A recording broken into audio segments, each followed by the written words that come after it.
好，歡迎嚟到撲你個 cast。OK，我哋係 firm 咗嗰個尾音一定係㗎啦。OK，我而家直情燈，今次我連燈都唔打啦，費事我想暗啲個樣。OK，好。咁就我哋今日講咩啊？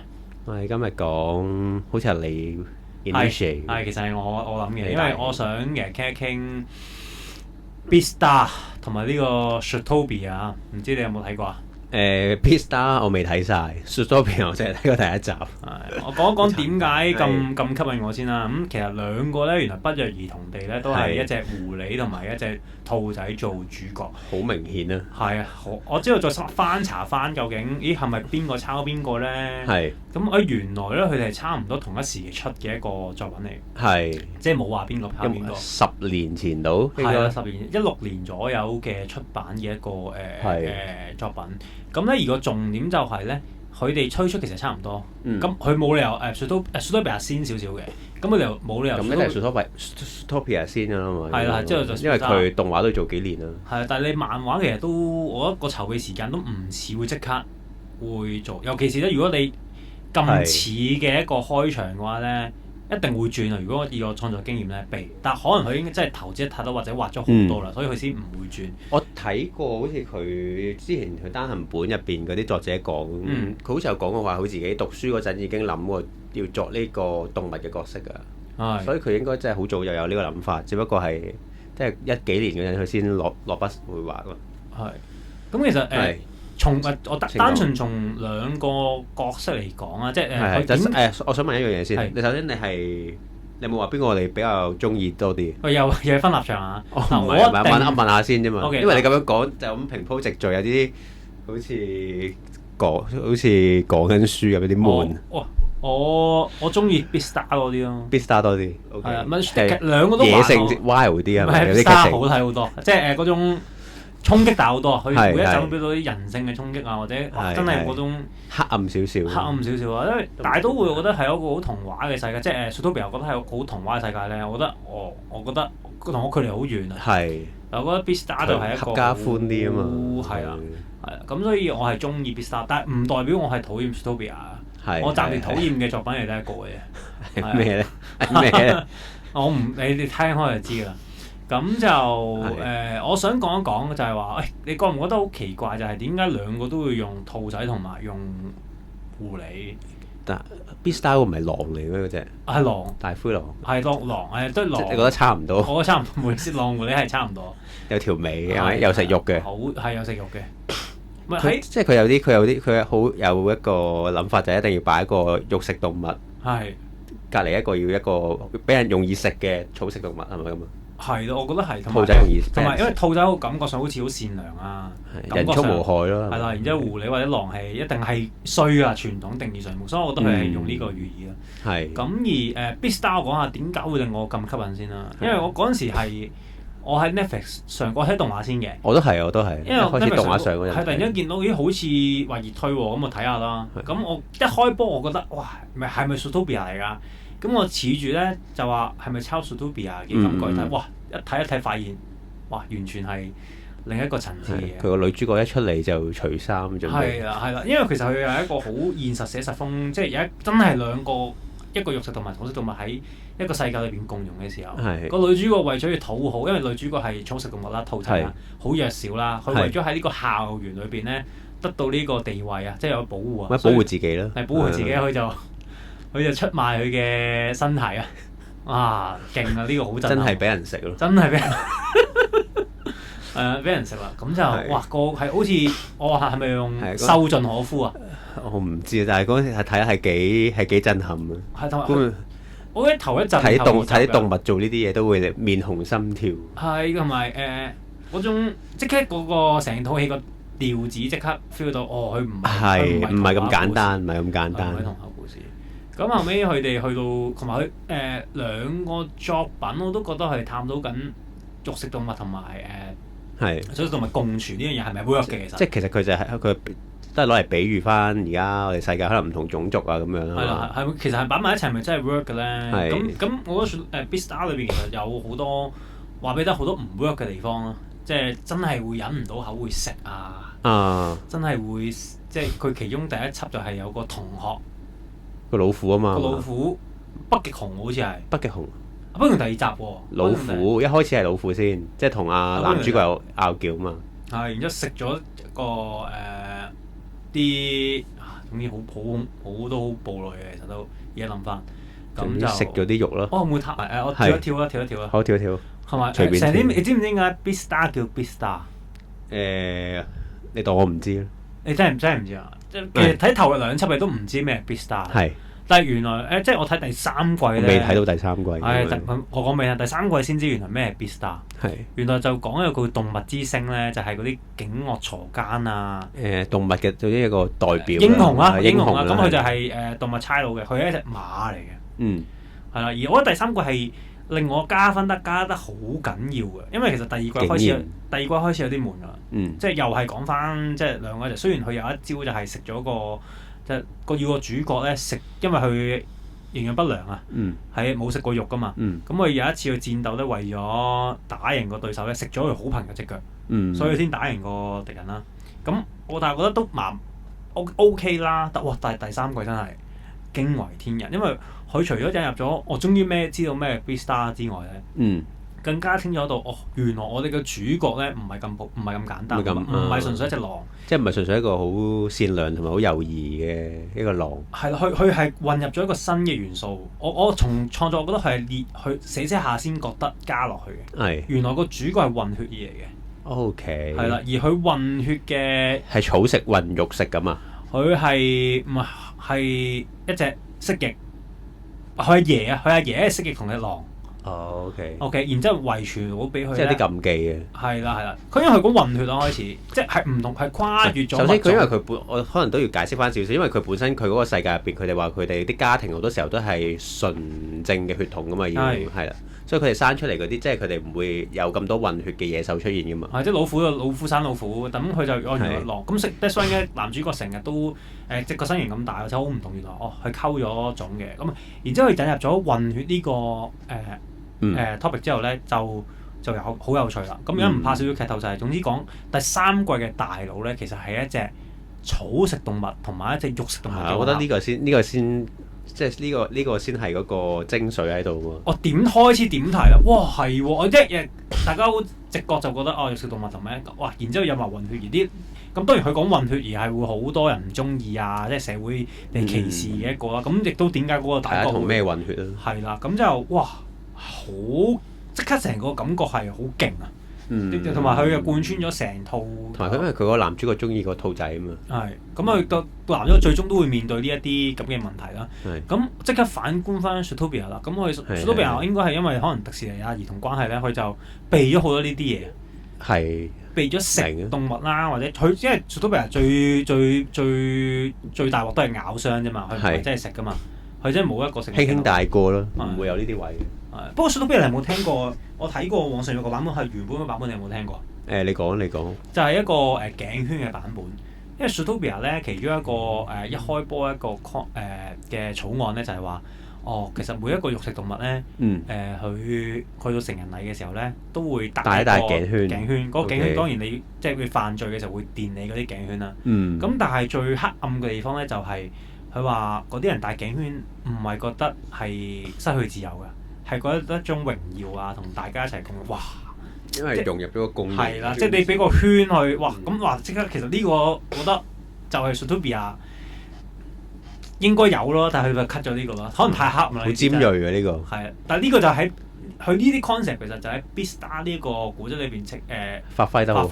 所以我覺得呢兩套係真係，如果中意呢啲題材係兩套都一齊睇，因為如果睇 Beastars 嘅話呢個人真係會好得㗎。有冇睇或者你睇完啲之後，中間有冇啲令你好震撼嘅場口？除咗女主角一開波就要引誘男主角上床之外，跟住仲震撼係佢發覺佢同佢身邊嗰啲 friend 都上晒床啊！得我冇上。同埋佢嗰時去黑市嗰度咯，可能即係初期嘅話，就佢咪話有個，即係佢一行到去黑市個門口就有個老爺爺咁嘅角色，跟住伸咗出嚟嘅手指冇晒啊嘛。係嗰個。跟住有晒啲 price tag 喺剩翻嗰啲手指嗰度，話你可以俾錢就可以食埋佢手指。補充翻少少，我驚有啲觀眾唔知啊。總之黑市就係咩咧？就係話因為啲肉食動物冇得食肉㗎喺個世界上面。係，淨係可以食嗰啲咩死肉啊，或者嗰啲草啊、蛋啊係啦，蛋啊嗰啲，總之就係合法嘅肉啦。咁但冇鮮肉食嘅，咁就有個黑市。但係最有黑市都係有，就係話偷偷地賣屍體俾佢食啊嘛，好似話同埋啲新鮮嘅嘢，係有啲新鮮嘅肉。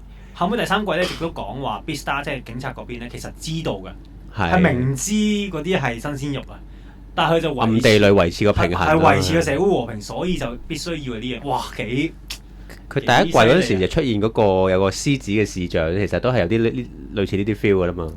即係佢嗰陣時佢唔去打嗰啲同伙啊嘛，即係嗰啲即係唔會打其他獅子，係啊獅子黨。即係但佢係咩為咗維持佢自己嗰個好溫和嘅樣，佢咩整容又唔知掹晒啲牙定佢類似有啲類似嘅嘢。即係佢呢啲設定佢都整得幾細緻嘅。我覺得係，所以佢成個感覺都幾好。你講開設定嗰度都可以講一講。因為其實 Zootopia 同埋Beastars 咧兩個都雖然都係動物擬人化，我都想問呢個，因為你之前你嗰啲漫畫入邊都有畫過一啲半獸半人嘅啲角色噶嘛。我想你睇即係睇佢哋兩個啲角色嘅設定，你會有啲即係你會做一個即係角色設計嚟講，你有啲咩睇法？我覺得就其實兩個都如果 Beastars 咧就咁，或者同普通畫人有咩分別？普通話Beastars 就會接近人啲嘅，其實 Beastars 你説穿了咧，你會似係一個人笠個頭套。係啦，咁成日見到佢有啲手咧，佢有啲手啊嘅特寫嘅，佢啲 Beastars 嗰啲就係其實係人嘅手嚟嘅，不過佢又畫咗嗰啲爪啊，同埋包啲毛髮啊嗰啲。起碼5隻手指啦，起碼大部分都5隻手指咯，都係5隻手指咯。係啊，所以佢嗰個設計就係因為我覺得佢更加想用嗰啲感覺上真人啲。係啦，因為即係。譬如 Zootopia 咧，始終都好同畫式嗰種啊，即係好似同埋佢比較 Q 版啲嘛，可能係三四頭身咁樣。同埋係咯，佢都玩個比例玩到好多，即係譬如佢有隻唔知有隻好大，永遠都見唔到腳噶嘛。永遠淨係見到隻腳嘅啫嘛，有隻我記得。即係有啲長頸鹿啊，佢好多呢啲咁嘅特性嘅嘢。咁我自己就覺得卡通啲容易畫應該係 Beastars 多啲嘅。OK。因為其實你其他身體比例都係人形身體比例啊嘛，但係佢都有啲少少 adjustment 嘅，佢即係不過佢都係，其實佢主要都係參考翻啲人體骨架再笠啊，你最多加條尾啊，咁咪做動畫容易啲嘅，真係我講。因為如果你好似Zootopia 咁，你有條蛇啊嘅 animation 同埋你一隻獅子行路啊，即係馬嘅跑步，即係呢啲其實呢啲動作都係好複雜。因為佢唔可以用人嚟做動態捕捉啊嗰啲。係啊，或者個 animation，不過而家有 AI 可能會再易啲啦。咁但係我覺得喺嗰個技術層面嚟講，一定係動畫層面嚟講，一定係 Zootopia 贏，冇得講。咁冇得講，因為佢你電影仲要係 Pixar 定迪士尼？我唔記得咗，已經分唔開啦。我已經分唔開啦。即係咁，同埋佢係一個電影啊嘛，始終你 Beastars 你就算好即係幾好都好，佢都係一個電視啊嘛，即係佢個投入嘅資源爭好遠。但係 Beastars 都係一個，我記得佢動畫佢係少，即係比較少，佢係 3D 噶嘛。即係佢係比較日本動畫嚟講比較少係，即係出全 3D 嘅。你覺得佢點解用 3D 有冇啲特別原因入邊？我覺得即係從商業角度就純粹因為係嗰一期 3D 會容易啲整定點？3D 容易整，同埋佢嘅如果睇翻 Beastars 本身漫畫嘅風格，你會同而家 3D 係完全唔同嘅，好似漫畫會即係叫草啲，潦草啲嘅。咁所以漫畫嗰種冇咁乾淨。佢嗰種本身好難用漫畫用去呈現啊。個筆觸好難到模仿。係啦，同埋佢好多時候嗰個叫咩咧？Beastars 調翻轉頭，我覺得佢係點解用呢一種啊？我覺得純粹係我以我嘅觀察，因為嗰陣時嗰一期 Netflix 咧好多都係呢一類型嘅 3D style，即係譬如佢有Ultraman 嘅 Iron Man 版啦，好多即係哥斯拉，其實我覺得係有一間 3D 公司去養緊，但呢一隻其實我覺得咧一般睇開以前動畫嘅人唔中意嘅 style 嘅，其實係即係好佢哋會比較好偏向以前傳統 2D 嗰隻。即係我睇嘅時候我都覺得怪怪地嘅啲動靜啊，咁佢後尾越嚟越進步，尤其是第3季係嗰個 animation 嗰個係進步咗好多，即係自然好多。其實簡單啲講，一開始好唔自然，咁加埋我覺得佢同埋因為人形咧嘅骨架咧 animation 裏邊，我之前讀過動畫嘅時候咧都係即係人形骨架咧，其實好多大量嘅資料同埋大量嘅素材啊。咁你就可以攞嚟即刻用。咁當然呢個亦都係我覺得係其中一個原因咯。係。即係佢其實就係一個慳成本嘅考慮 ，cost 嘅考量。係啊。哇！如果你逐隻畫喎，你逐隻畫，同埋好難控制到。亦都係咁講。如果逐隻畫嘅話，你好多唔同畫師其實好難一個好 QC， 或者你個成本會加到好多咯。你 3D 起完一個模就平啊嘛。我覺得呢樣嘢都係一個，但係如果你本身好中意漫畫嘅風格，突然之間睇咗呢一個咧，就會唔中意咯。我覺得係。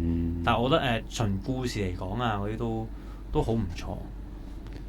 同埋佢嗰陣時候，我記得佢係咩？佢個主題曲嗰陣時都幾紅嘅，因為揾咗阿 YOASOBI 唱。哦，唔好意思啊，因為我成日睇 Netflix 我都係 skip 咗開頭。同埋我俾人發現咗。佢係咪佢唔係 Netflix 出錢㗎嘛？係嘛？我記得佢。哇！咁你考起我要 search 佢好似唔係，佢好似唔係。哦，你考起我。因為你頭先話佢嗰期 Netflix 好多嗰啲佢哋俾錢嗰啲整嗰啲動畫都係 3D 啊嘛。係啊，咪有機會去出產。但我印象中呢套可能好似係可能係賣俾 Netflix 嘅，好似唔係 Netflix 出資做。所以錯你 cut 佢。係 Orange 有間叫 Orange 嘅公司去做咗嘅。我睇埋先。我想睇埋。Orange 仲有冇其他作品？係咯，睇下。哥斯拉真係去咗。哥斯拉邊隻？奇異點啊！哦。即係 Netflix 嗰度，好似真係 Netflix 咁樣。即係講仲有其他怪獸，唔係淨係得哥斯拉嘅。哥斯拉第一集已經死咗啦，我記得係。維多利亞嘅槍神咯，仲有。Netflix 俾錢做嘅啫嘛，即係重新整嘅槍神。係。Try 即係佢有一幕俾人 cap 出嚟就係向啲人射嗰個。係啊，啲子彈跌晒落嚟嗰個。好型嗰個。我睇過舊版。同埋呢個好似睇過第一集。我睇過漫畫版咯。漫畫我冇睇到最後咯，因為佢後面我揾唔翻嚟睇，好舊，因為佢比較舊。Orange 勁喎，呢間公司去寫，即係呢個領頭羊喎。喺 3D CG， 其實我其實又唔錯嘅，我覺得係。但係你問我係咪好咧？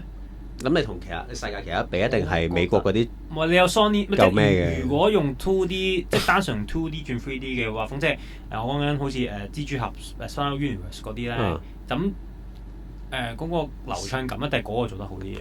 不過冇得比嘅啫。3轉2嗰啲，咁佢呢個佢專做電視動畫，做電視動畫多啊嘛。同埋呢個電視動畫佢個質素就好難去到。係要慳成本都係。係啊，佢成日電視就係要慳成本啊！你唔同電影佢嗰個投資咁大。亦都我想講一講咧，就係話雖然個畫面一定係 Zootopia 好亮麗啦，但係點解我都係中意 Beastars 多啲咧？我覺得頭先如果有聽到我講嘅話，就話我覺得第1、2季到第3季係不斷俾好多驚喜我。係。你話第2季悶啲？第4季雖然悶啲，但係你似係平淡，即係冇乜再咁多新嘢。第3季突然之間推好多新嘢出嚟啦。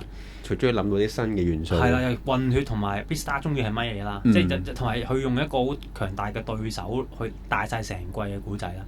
咁而Zootopia 第2集係啦，即係條蛇嗰個版本，佢其實冇新嘢出過。佢同埋成個古仔個 structure 係抄翻第一集，淨抄自己。因為第一集唔知記唔記得啦。一開始大家有個兇殺案啦，即係嗰啲乜嘢咆哮，我記得中文叫做，即係有件事出現之後係咁查案啦。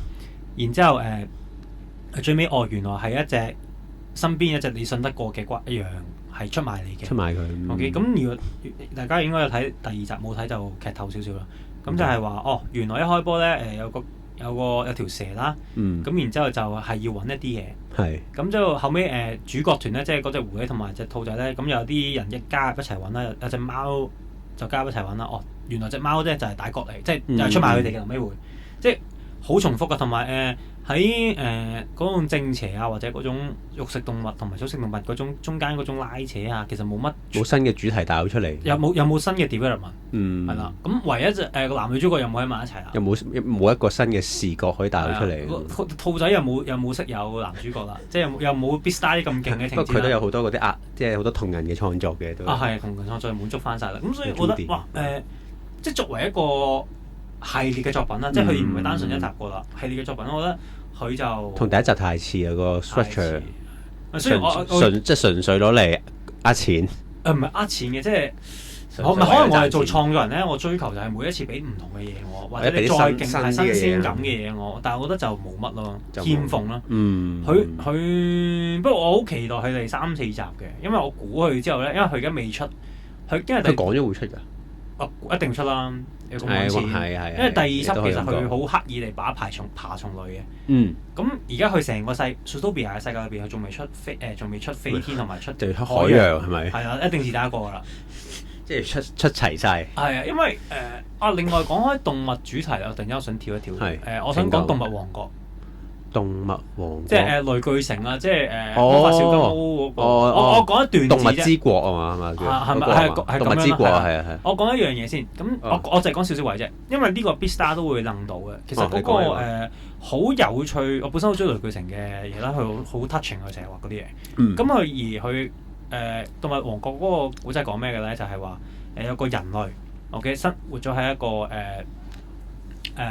動物嘅世界，得佢一個人類嘅啫，一開波咁，然之後佢又點樣可以溝通？咁我原來發現佢咧就可以同啲動物溝通，然之後其他動物就互相溝通唔到嘅。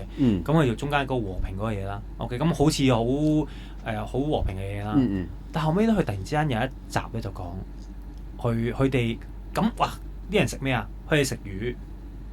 然之後原來個主角咧係聽唔明語講，聽唔明語咯。哇！即刻個感覺咧出晒嚟。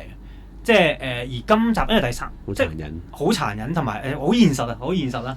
哇，嗰種感覺係好震撼到我。我覺得呢一集因為溝通唔到，所以先食佢。因為呢第3輯嘅 Beastars 咧，其實有一個佢都出咗海洋生物，而係佢對海洋生物嘅睇法咧好唔同。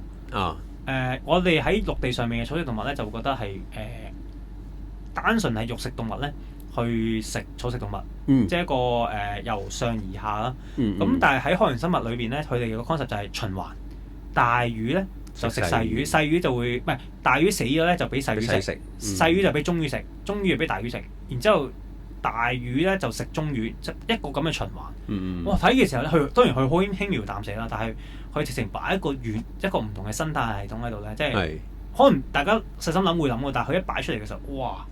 個深度啊，嗰啲成個位出晒嚟啊，即係係有翻嗰種震撼到我。哇！你諗下，啱啱就係講幾點，已經係不斷有一個好佢拓闊咗個世界觀。係啦，同埋有好多新嘅觀都會中喎，所以哇 Beastars 喺呢個議題啊，同埋喺個作品上高探討係真係比Zootopia 高出好多倍咯。或者應該話係咪話佢嗰個即係佢嗰個世界嗰個佢擴展得好比較合理好多咯？係咪可以咁講？係，同埋佢諗嘅同埋佢個作者諗呢個世界就好完善啊！係。你真係覺得好似有個世界係生活緊。因為 Zootopia 其實真係有少少抽離，有時睇嘅時候咧。即係嗰種，咁佢食咩咧？佢哋佢刻意避嘅，即係好似寵物小精靈咁，你係食寵物小精靈糧食。係啦，佢刻意避。咁但係我好理解你咁呢啲，你童話式呢啲，咁你唔好特別講。唔可以太殘忍，唔通即係咩？咁我好明白嘅，但係就係滿足唔到我啦。可能我哋都人大個咗，我想睇嘅嘢。可能佢 target audience 唔係你咯。哇！Beastars 真係，我覺得你青春期開始要睇咯。青春期係第一頭幾集係。嗰種獸性，然之後另外就係。佢好多時候嗰種男主角，佢就其實好似隻吸血鬼咧，吸過血之後咧，因為頭先講第二輯啦，佢吸過血之後咧就想吸血，食水之味，食過哇就開始講佢嗰種痛苦啊，同埋好形象化，即係佢喺 visual 上，譬如佢想食嗰個人嘅時候，個女主角身體啲香味就會好具象化，你見到啲香味嗰啲線咧，然之後俾男主角吸入咗，男主角就好興奮，就好想食又唔食。肌肉膨脹，即係呢啲咁哇！呢啲描寫啊都係好有趣咯，我覺得呢樣。記得佢好似係咪佢又話佢聞到啲香味嗰陣時候咧，佢背景會變黑黑啲，定唔知佢成個人會變，即係佢成個人佢會畫，佢好似去咗個黑嘅位嗰度咁樣。係啊，會。佢成日都用呢個方法去 present。同埋你個咁我哋會好容易入咗呢個人嘅內心，去到做咯。所以我覺得係佢從表達上係降維打擊緊呢個 Zootopia。降維打擊。我覺得係被低估，但係我都覺得係被低估，因為其實好多人唔知道 Beastars 呢套嘢。係咩？會好多人唔知，起碼佢唔算好大熱。佢唔算好大熱啊！佢唔大就係亦都係因為佢唔夠細路仔啦。同埋佢可能因為佢動畫嗰個佢嗰 visual 上嗰個感覺，佢唔係咁小朋友，或者佢唔係咁即係雖然佢好多動物，但係佢又唔係嗰啲好鮮豔、好搶到眼球嗰種感覺。其實你突然間醒起我。其實佢即係如果你當係一個 product，我係唔會買嘅。唔會係啊。係啊，即係我覺得有啲核突嘅其實。你話動畫佢個係啊，動畫嗰啲設計，即係譬如有隻海獅好核突嘅。唔係，但係佢海獅佢都唔係咁早出嚟。好核突嘅。我就當你睇動畫，你睇頭幾集先啫嘛，你先會決定睇唔睇落去。即係個頭幾集係冇嘢吸引到你定點？你會覺得？我覺得純粹故事打擊。咁佢個畫面加埋佢個，因為同埋好寫實㗎嘛，所有嘢其實好似真係。佢嘅場景好寫實，跟住佢啲人嗰啲比例啊，比較真啲，係比較似真人比例。即係譬如你熊高啲，只係高少少嘅啫。即係可能男主角人100零，隻熊咪最多咪200，即係2米高咁樣啫嘛。即係咁樣，一數都俾人唔同。即係覺得所以喺個同埋 animation 比較呆滯少少。係咯，簡單啲。如果講漫畫嘅話，佢係比較。最大嘅印象係佢畫面比較潦草啊，好多位即係佢冇咁乾淨。我諗可能好多吸引到人睇或者係賣得好嗰啲，通常即係我唔當 One Piece 我唔計先啦。一般都比較乾淨嘅啲漫畫。我覺得係日本人咯，日本漫畫，唔係大部分。sorry，我講緊我已經同你觀點嘅。係。因為一般其實。我有時教學生咧都係咁噶，你個畫面如果乾淨企理嘅話咧，印象分贏一半噶，即係贏好高分噶。乾淨好緊要，但係呢一個漫畫家佢竟然可以用呢個風格去做咧，咁我覺得都有趣嘅。我覺得純粹係畫工問題啫，即係我覺得佢唔係特登嘅，我覺得佢有時畫唔到啲好咩嘅，我覺得係，或者佢喜歡咯，佢喜唔係，sorry。應該咁講，佢喜好問題咯。我覺得以佢嘅畫工加埋佢嘅線條，我睇得出咧，其實佢可以用一啲乾淨啲嘅畫面去處理嘅。不過佢個 style 唔係咁啫。佢想刻意用呢個，係咯。我唔知佢點解要用呢個，呢個我就未知。冇可能只係純粹係佢自己喜好啫。可能想同佢阿爸分開咯，係嘛？你嗰日因為嗰日咁啱同阿任傾開嘅時候，佢係有個好震撼嘅消息俾我聽。唔係佢個老豆係話印牙嗰個啊嘛，板門衛界啊嘛。但係如果你用印牙突然間同佢擺埋一齊，我都覺得好。咁佢始終係唔同同埋一個係男人一個女人，我覺得佢嗰個。喂，你講咩啊？你講啲咩一個男人一個女人啊？咩多一斤苦一斤啊？呢啲嘛？乜鬼嘢？你唔知咩多一斤苦一斤啊？知道。我冇嗰個性別嗰個，即係我唔係嗰個想貼啲咩標籤俾兩個性別，我嘅意思佢哋即係好多嘢思考會唔同，同埋習慣，即係佢哋畫嗰啲嘢更加風馬牛不相及，真係。但佢哋兩個都有同一個概念咯。係你講係咩？即係個底子嚟，都講緊弱肉強食，feel 到啦。咁所以兩個都係真係食咗啦，即係喺印牙裏邊都有食人嘅食嘅情節啦。好多食嘢嘅情節啦，唔理邊啲食邊啲啦。但係就係咯，我覺得好睇啊。即係總之嚟一個 round up 咯。大概即係你就係覺得你好欣賞呢個 Beastars 嗰個故仔，佢應該值得被看見嘅，同我嘅作品一樣。即係其實好好睇嘅，你唔使夾硬加多一句。同埋佢覺得佢嗰個世界，即係佢好充分咁樣利用咗佢本身呢個動物世界嗰個設定去，即係佢盡所可能又合理同埋有趣，即係有趣咁去擴展到佢嗰個世界。而你覺得佢嗰個構思係好正嘅，同埋不斷俾到驚喜，特別佢講古仔嘅手法。佢講古仔嘅手法咧，又唔係太高明，即係唔係太高明。唔係點解咁講？應該咁講，佢嘅佢講古仔嘅都比較簡單啊。即係佢冇一啲好特別嘅技巧嘅，其實係。哦，即係佢哋冇話咩時但係佢就係幾條線咁樣。係啦，但係佢就一步一步帶你入去個世界就好舒服咯。係啊，就有時就好純粹嘅啲位，就唔使成日扭橋啊咩啊，佢都會有佢扭橋嘅情況嘅，但係佢都啲嘢都嚟得好舒服嘅。嚟得好舒服。我想問佢係咪由頭到尾佢都係用翻主角嗰個狼嗰個視角嘅啫，即係佢冇分好多條線。佢有一條線嘅，佢一條線係隻鹿啊。哦，即係我知，阿路易啊嘛。阿路易嗰隻鹿啊，嗰隻鹿就係成日會脫角，即係成日講隻角會冇咗咧，要戴個假髮咧，即係去打假角嗰個。咁我覺得佢有嘅，但係我覺得佢唔。好奇怪啊！嗰個路易嗰隻鹿咧，佢好勁嘅，其實係又型啦，又有智慧啦，又有魅力啊，又有魅力啦。但係我就唔係好想睇喎，都係中意睇翻嗰隻狼戇居居咁樣。雷格斯係啦，Legacy。係如果大家聽下觀眾都知，我係好少記個名，我多數記特徵，所以我都唔係。阿大灰狼。阿雷格西咯，佢。雷格西啊，好似係台灣咯，台灣譯嘅係啊。所以我覺得係嗰隻鹿又係有趣嘅。其中一個位係講隻鹿咧，去黑市嗰度做大佬，做咩大佬咧？就做啲獅子嘅大佬。因為啲獅子話隻鹿咧好有智慧，要跟佢，覺得好正啊！呢樣嘢，同埋嗰班獅子都好笑喎，成日咧去做埋啲明知自己做埋啲傻仔嘢，或者俾人點咧，突然之間就話：我哋獅子嘅傲氣冇啦！然之後即係成日嗰種，即係佢哋。即係其實佢哋好 stereotype 喎呢個。係啦，佢哋覺得佢哋係被係咯，即係佢哋覺得自己係百獸之王。係啦，但係好呢個係好有趣嘅一個玩法。咁我想問多一樣嘢延伸，即係頭先你話你講到佢嗰個講古仔嗰個能力冇話特別高明啊。你嘅意思其實係即係點？即係佢唔係好花俏啊嘛，即係佢唔係好中性嘅呢個係冇錯。即係佢係冇乜特別嘅，比較平實啲，好平實，佢交代古仔，即係又唔會啲時間打到好亂，或者分到好多條線不斷咁樣交叉咁樣，同埋好日常咯好多位，即係你覺得好舒。你講日常有個位都幾得意嘅，我記得佢又係前期啲嘅。佢講嗰個主角隔離坐咗隻雞一齊聽，即係聽上堂咁樣啦。跟住佢就會偷偷地講話，嗰個主角每個禮拜唔知幾咧，佢哋食嗰個雞蛋三文治咧，食個雞蛋就係即隻雞屙出嚟。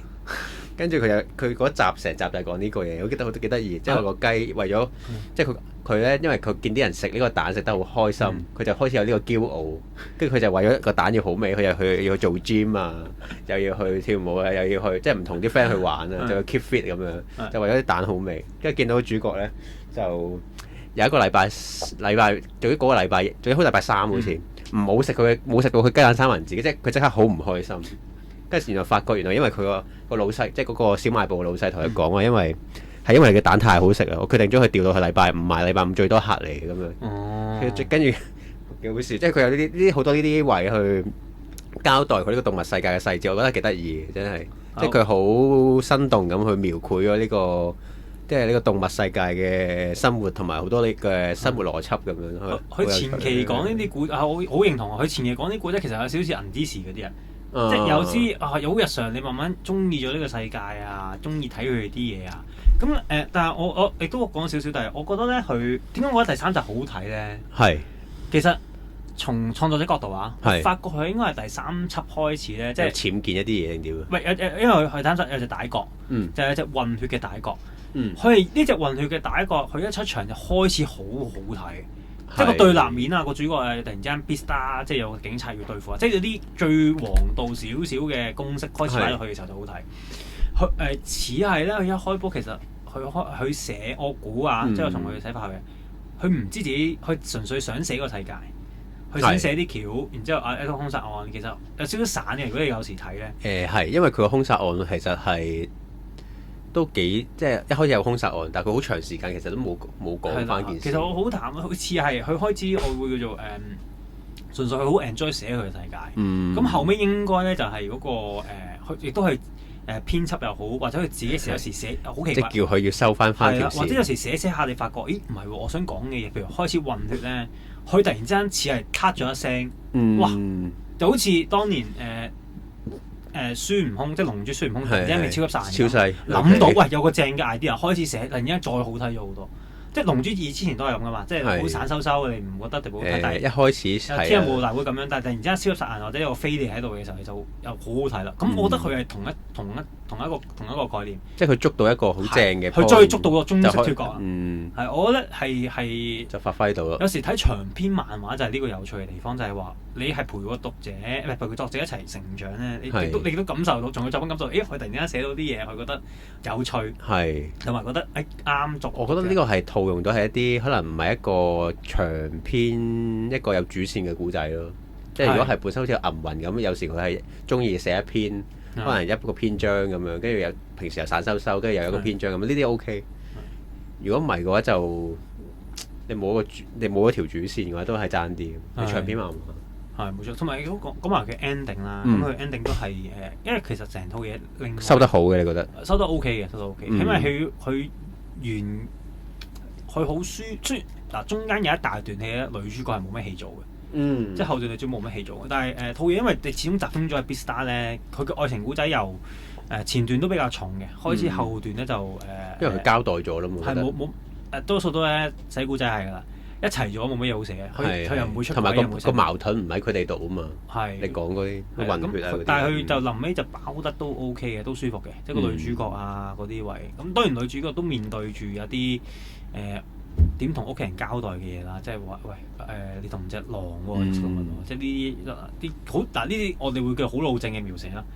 一定有嘅，係俾唔到新意我，唔夠喺Beastars 即係壞人嗰段咁精彩。OK， 所以呢樣係好係，所以我睇完成集之後，更加中意就係佢不斷咁進步啊！你睇埋個作者不斷講，哇！你唔知望下 Beastars 原地，唔係望下 Zootopia 原地踏步咁樣，我覺得佢有加新嘅元素，但係佢嘅深度同埋佢嘅應該 Zootopia 有擴闊佢嘅世界圈，但係佢就冇令我有更加冇深化佢，係同埋冇乜深刻嘅位置。如果你有機會有咩再睇翻嘅時候，就會 feel 到我講。我已經唔係好記得 Zootopia 嗰啲細節啦，已經。即係佢好多嘢記得，其實佢整得幾好玩，即係佢嗰啲動物嗰啲動態。係佢好花俏嘅嘢啦，即係佢好多。呢啲細碎啲嘅嘢。係啦，所以但係佢就冇一啲叫做冇個主心骨俾你，即係冇個好主幹嘅嘢去吸引到你。佢有嘅就係嗰個男女主角嘅關係啦，開播去咗。但係咯，咁未有你機會睇完再講啦。唔係第二集都差唔多啦，我諗都唔可以，你俾人屌咁樣睇都唔睇就屌，你唔可以。唔緊要嗰啲，你有冇睇啲排名啲嗰個？睇個封面呢啲啲人話啲人話啲評 game 嗰啲。我睇個 game，其實我太太有時佢都會望一望Netflix 嗰啲 thumbnail 咧，就覺得呢套戲唔好睇㗎啦。我講真，唔係啊，都有啲。但係我覺得 Netflix 嗰啲 thumbnail 好多都唔係好吸引嘅。